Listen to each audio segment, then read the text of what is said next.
It was unearthed by accident, in the middle of a forgotten field in northern Greece. A faceless statue covered in unreadable symbols, but the strangest part wasn't the stone, wasn't the age. It was what was written.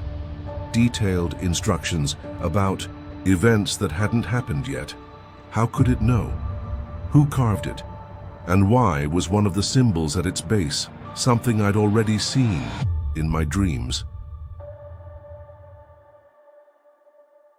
Some truths were never lost. They were hidden. My name is Dr. Elias Ward, and for more than 2 decades I've been chasing clues that were never meant to be found. Symbols that don't belong, statues that seem to know too much, and words that appear when no one ever wrote them. Some call it madness and others coincidence. But if you've come this far, it means you're searching too, for what was forgotten, or worse, hidden. Here every episode is a clue, every symbol a story waiting to be told, and every discovery might not be mine alone. It could be yours too. The Cryptologist. Don't follow the obvious path.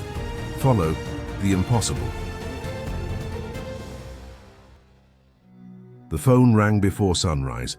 The screen showed an international number +30, Greece. On the other end, a nervous voice spoke in English laced with a thick Greek accent. It barely rose above a whisper. "Dr. Ward, she's here." Just like the monks described, exactly the same. The voice belonged to Nicholas Panagos, a stubborn and unconventional archaeologist. In certain academic circles, he was known more for chasing legends than for publishing papers. Elias Ward had crossed paths with him before, brief encounters, always inconclusive, but this time Nicholas didn't sound intrigued. He sounded disturbed. Moments later, the message came through. A single image, low resolution, slightly overexposed, but clear enough to kill any chance of going back to sleep. It showed a life-sized statue, sculpted in grayish stone, mottled with salt stains and uneven erosion. The figure stood upright, arms crossed over its chest, head tilted slightly. Downward. It had no face, it had no eyes, it had no nose, it had no mouth. Just a smooth, curved surface where a face should have been, like an unfinished mask. But that wasn't the most unsettling part. What covered the rest of its body was a continuous spiral of inscriptions, carved from neck to feet. Symbols, etched with disturbing precision. None of them looked modern, and none appeared to come from the same language.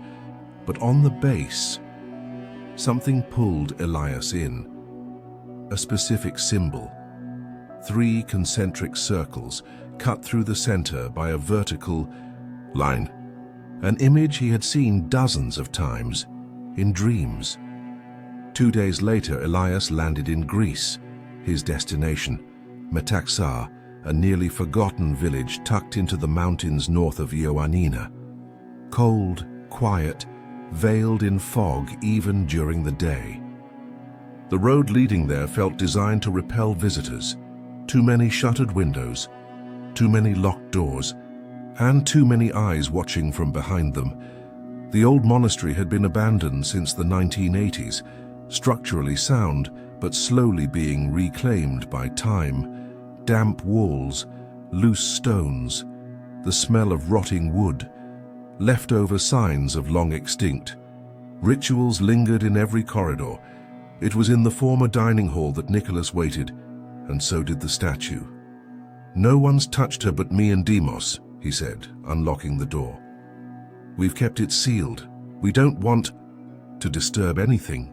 The room was dim, lit only by narrow beams of natural light slipping through the high windows, and in the center, resting on a makeshift pedestal of broken marble, the statue, silent, whole, and watching. She seemed taller in person, heavier. Not in mass, but in presence. The absence of eyes gave her an uncanny gravity, like she wasn't there to be observed, but to observe. The spiral of symbols wound downward, layer by layer, like a rotating script. Each band seemed to come from a different origin. Ancient Greek characters, fragments of Linear B, Etruscan-like glyphs, and others that didn't belong to any language on record, possibly invented. Nicholas stepped closer, holding a notepad stuffed with sketches, notes, and rushed translations. The stone, it's not Greek, not even local. We ran a quick analysis. Looks like dolomite mixed with marine sediment. This kind of composition only forms in coastal subduction zones. You don't find it anywhere near these mountains. Ward said nothing. He stood perfectly still, studying the figure like one might study a forgotten manuscript, trying to hear what it wasn't saying. The original pedestal appeared to be a fragment of a larger base, but even in its broken state, the symbol was intact. 3 circles, nested, split by a line. Nicholas flipped a few pages in his notebook, stopping at a section that had been underlined. There are 3 medieval texts that mention her, 2 from Orthodox monks, and 1 much older, possibly Slavic. They all describe the same figure, but none say what she is, only that she appears where time folds. Ward moved closer. The air around the statue felt heavier, thicker, not cold but dense. There were no tool marks, no signs of restoration. It was as if she had been buried for centuries and somehow remained untouched. Time hadn't worn her down, but what made it all feel truly wrong was what was hidden within the spiral. Words, sentences, fragments, not about the past, not prayers, not rituals. They were about things that hadn't happened yet. In the hours that followed, the monastery's old dining hall was transformed into an improvised decoding chamber. Portable lamps cast narrow beams across the spiral of symbols. Digital cameras documented every inch of the carvings, and on a long wooden table, sheet after sheet of handwritten notes began to spread out like the pieces of a puzzle, one that had waited centuries for someone brave enough to try solving it. Nicholas read aloud the fragments they had already translated, while Elias cross-referenced them with old journals he'd brought from England, personal notes, unpublished research, and bits of forgotten languages he'd been collecting for years. The inscriptions didn't form a single, linear text, but they came in segments, short, often cryptic phrases, but there was a rhythm to them, a cadence, as if they weren't meant to tell a story but to instruct, steps in a ritual, commands, directions for something not yet revealed. "This one shows up twice," said Nicholas, pointing, with a graphite-smudged finger. "In the season of dry fire, go to the land that sings." "Dry fire, that could be summer," Elias murmured, half to himself. "Land that sings. Maybe a seismic zone, or natural acoustics and a cave." Nearby, another line stood out. "Do not look into the eyes of the second image." And further down, "The name will be spoken 3 times before the final noise." They read like instructions for a forgotten ceremony, but there were no signs of worship, no religious symbols, no idols, no gods. It was as if the statue wasn't communicating with the world at large, but with someone specific, about something that hadn't yet happened. Around 3, while Nicholas dozed off on an old bench, Elias kept working. The beam of his flashlight traced the smooth contours of the statue's surface. And then, alone, in that silence, something happened. His eyes fell on the pedestal. The same base that held the symbol of the 3 concentric circles. There was a new mark. He frowned, stepped closer, ran his fingers over the stone. It wasn't dirt. It wasn't a crack. It was a freshly carved symbol. "This wasn't here before," he whispered. He pulled out his phone, scrolling back to the photos taken earlier. Nothing. The symbol hadn't been there, but now it was. It resembled a letter from ancient Coptic, but distorted. As if adapted, modified, Elias's mind raced through possibilities. Was the stone reacting to presence, to touch, to the sequence in which it was being read, or worse? Was time itself different here? He stepped back slowly and sat on a pile of crates, staring at the statue for a long, silent moment. "You weren't made to be admired, were you?" The figure didn't answer, but its blank face, its silence, somehow felt aware. "You were made to be read, but only by who?" At dawn, when Nicholas stirred awake, Elias showed him the new mark. They compared it to the photos and confirmed it hadn't been there the night before. "That's impossible," Nicholas muttered. "You think someone snuck in? A forgery?" Elias shook his head. "A forgery? This is too precise, too subtle. No one sneaks in just to carve one letter, hidden among hundreds, hoping someone notices. This isn't a trick." Later that day, while organizing notes and recordings, they found something even more disturbing. At the back of the statue, in a section previously ignored because of compacted soil, Nicholas brushed the surface with a fine brush, and there it was, a numeric sequence, 0.6, 8, 2025. Nicholas's throat tightened. "That's today."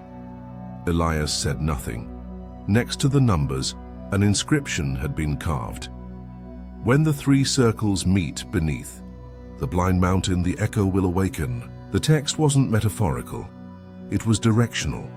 A location disguised as a riddle, a meeting point. But where exactly? And what were the three circles? Nicholas opened a local topographic map. Elias leaned in, eyes sharp. 3 hills surrounded Metaxa, forming a natural circular pattern. Between them, a valley. And to the south, a mountain known by local shepherds as the Blind Eye, a massive stone formation, barren. With a deep crater at the top, Nicholas had flown a drone over it weeks earlier and still had the photos. In one of them, thanks to the morning light, 3 distinct shadow rings formed perfectly around the valley. Elias looked back at the symbol again. 3 circles, 1 vertical line. It was as if the map had been hiding in plain sight, on the base of the statue all along. He turned to Nicola. "We need to go there, now." And for the first time since arriving in Greece, the question that had haunted Elias for years began to take shape.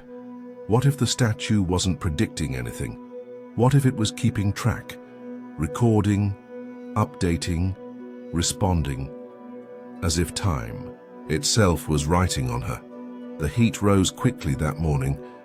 The sky, though clear, felt heavy, as if the very air around the village was about to shift. With the map in hand and the drone ready to launch, Elias and Nicholas made their way toward the location the statue's inscription had referenced. A valley between 3 hills, in the shadow of the stone formation known locally as the Blind Eye. The trail was steep, overgrown with brittle vegetation. With each turn, the silence deepened. No birds, no breeze. Just the crunch of boots over dry leaves, and the soft whir of the drone as it lifted into the sky. From above, the view was unmistakable. 3 hills, perfectly aligned in a circle, and to the south, the barren mountain, with a crater carved into its summit. In that morning, light, the shadows cast by the terrain created a pattern too precise to be natural. Nicholas stared at the drone's screen, breath caught. "It's the 3 circles." The shape of the shadows matched the symbol carved into the statue's base. 3 concentric rings, one inside the other, split down the middle, exactly along the path they now stood on. Elias said nothing for a moment. His mind connected. The dots, images, symbols, messages, with relentless speed. "This isn't symbolic," he said. "It's a coordinate. The statue was placed with this in mind, as if Whoever carved it knew exactly when and where this alignment would happen. They reached the center of the valley minutes later. The ground was dry and solid, with pale stones outlining subtle circular shapes, formations that might seem natural from a distance but were far too precise up close. At the center of the largest ring, something lay beneath the leaves. A slight rise, a stone shape buried just beneath the surface. Elias knelt down, carefully brushed away the dead leaves, then dug with his hands. What he uncovered froze them both. It was a stone fragment, the same material as the statue, smooth, dense, cold despite the sun overhead. But these inscriptions weren't carved. They looked burned in, scorched or etched by heat, maybe acid, or something else entirely. 3 words stood out, clear as day. "You're still on time." Nicholas stumbled backward. "This was here the whole time." Elias didn't respond. He turned the fragment over, slowly. On the back, a simple engraving, U. His initials. Impossible. He stared at them, unblinking, not breathing. "This doesn't make sense," he muttered. Nicholas stepped closer, trying to reason with what couldn't be reasoned. "Have you been here before? Years ago, maybe? Some old trip? Could you have forgotten? Or maybe a dream?" Elias shook his head. "Never. I've never been here, but someone or something wants me to think I have." They returned to the monastery in silence. The stone fragment was placed beside the statue, and there, under the same dim light as the day before, Elias saw something new. Another phrase, carved so faintly into the lower curve of the spiral it hadn't been visible before. "His presence will awaken what sleeps." Nicholas took a step back, eyes wide. "It's writing, Elias." "No, it's not writing," Elias replied, eyes locked on the figure. "It's updating, like time itself is being recorded. In real time, like it's watching us." Silence. Not even the trees made a sound. It was as if the entire place had gone still. Holding its breath, Elias stepped forward, gently touched the base of the statue with his fingertips. The stone was cold but not in temperature. It felt like a presence, invisible but undeniable, like an instrument that only works when the right person is near. "Why? Me?" he whispered. "What do you know about me?"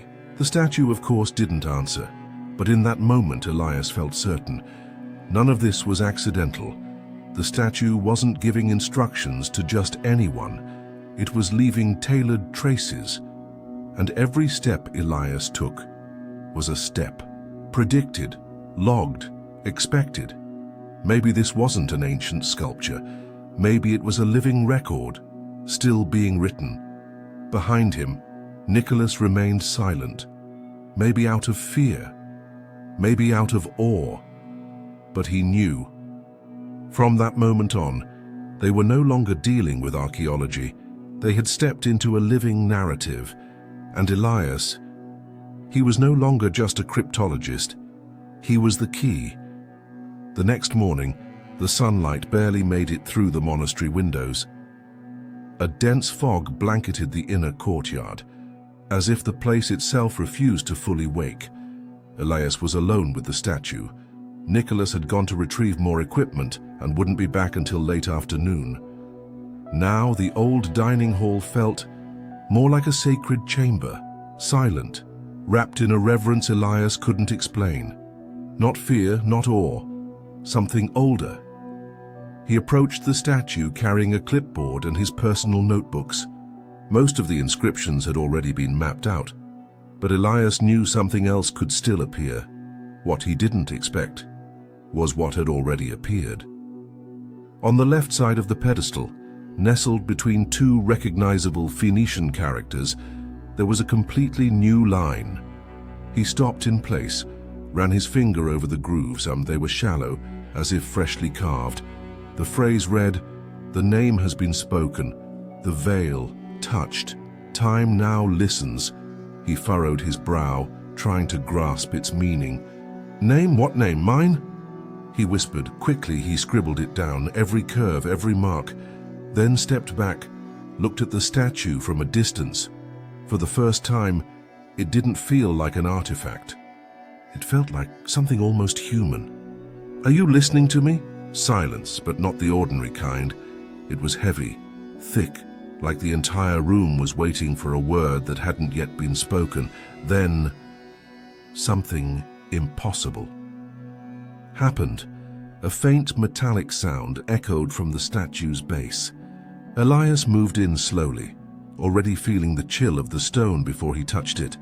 There was a gap, tiny, subtle, a thin seam between blocks. It hadn't been there before. He grabbed a flashlight and aimed it at the opening. Dust, hardened soil. But something else too. A reflection. Carefully, with gloves on, Elias pulled free what looked like a hidden compartment. Inside, a small cylindrical metal object. Ancient, oxidized, delicate. He opened it. Wrapped in aged fabric was a piece of parchment, old, darkened by time, but preserved. With steady hands he unrolled it. The words inside were written in a language Elias knew well. Proto-Hebrew. The calligraphy was steady, deliberate, but old, very old. Just 3 lines. He will come from where the symbols sleep. He will recognize what he's never seen and understand what he's already forgotten. Elias read it again. Then again, his name wasn't there, but the message. It screamed at him. "You knew from the beginning," he whispered. He sat down beside the statue, leaning against the pedestal, and stayed there. For how long he wasn't sure. In the silence, memories began to surface, old dreams, the symbol of the 3 circles, that feeling that he had been here before, in this valley, in this exact place, but there were no records, no logic, only a void filled by one quiet certainty. This was about him. When he finally looked up, there was another message, on the opposite side of the compartment, freshly scorched into the stone. "His presence will awaken what sleeps." The same phrase that had appeared the day before, but now it was deeper, darker. As if reinforced, Elias stepped back slowly. The air in the room felt colder, but not in temperature, in intuition. He stared at the faceless figure, and for the first time in any field expedition, he felt seen, not studied, not observed, seen. The statue, its body wrapped in forgotten languages, no longer looked like a relic. It looked like a mirror, but one that didn't reflect his image. It reflected his story, or perhaps his origin.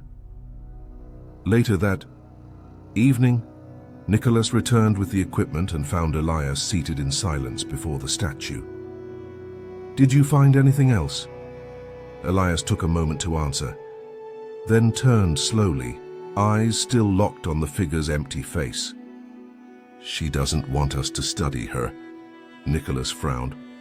"What do you mean?" "She wants us to understand, but only when we're ready."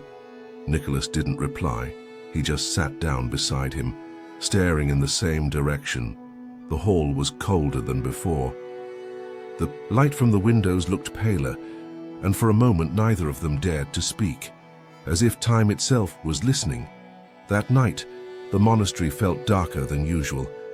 The electricity flickered in strange cycles, lights pulsing on and off, as if something was trying to sync with what was happening inside. Elias was alone with the statue again. Nicholas had gone down to the village to send the digitized records to a network of cryptographers. But Elias hadn't gone with him. Something held him back, not physically, but intuitively. A weight in the chest, as if leaving would break a connection not yet ready to be broken. With each passing minute, new words seemed to appear on the statue's surface, some small, others barely visible, but all of them personal. And more unsettling than anything, some were written in his own handwriting, phrases he remembered scribbling in old notebooks, fragments of dreams, lines that had come to him in half-conscious moments during late-night translation work, never shared, never spoken aloud, and now they were on the stone. As if copied directly from his memory, he stepped closer, breathing slowly. "This isn't a message," he said. "It's a memory written before it ever happened." On the opposite side of the first compartment, he noticed a second opening, smaller, hidden. He shined his flashlight. Another fragment was inside, tucked away with the same care. Gently he pulled it out, another piece of parchment, better preserved than the first. Only one phrase: "Do not return until you remember." He read it once, twice, 3 times, then said nothing. This was the missing piece. For years, Elias had experienced fragmented dreams, visions filled with disconnected symbols. A constant sense of déjà vu whenever he stepped into ancient ruins or read extinct scripts.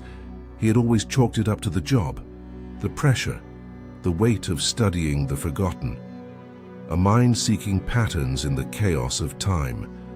But now he began to understand. What if it wasn't the past trying to be remembered? What if it was the future trying to be recognized? He stepped back, looked at the statue, all of it. This wasn't a monument. It was a mirror, one that didn't reflect who he was, but who he was meant to become. "You were made for me," he whispered, and for the first time, Elias Ward voiced a question he'd never dared ask aloud. "What if I've been here before, long before I could remember?" No answer came, but the silence had no longer felt empty. It felt like someone, or something, was quietly saying, yes. Minutes later, Nicholas returned, out of breath, carrying the documents. He'd tried to send the files. "Elias, they're changing you." "What?" "The photos, the notes, the USB drive, the hard disk. Every time I open them, there are new symbols, words I didn't write. It's like the files are rewriting themselves." Elias took a breath. "The statue isn't alone, it's connected into something bigger." Nicholas sat down, visibly shaken. "You think it's some kind of technology?" "I don't know if that's the right word," Elias replied.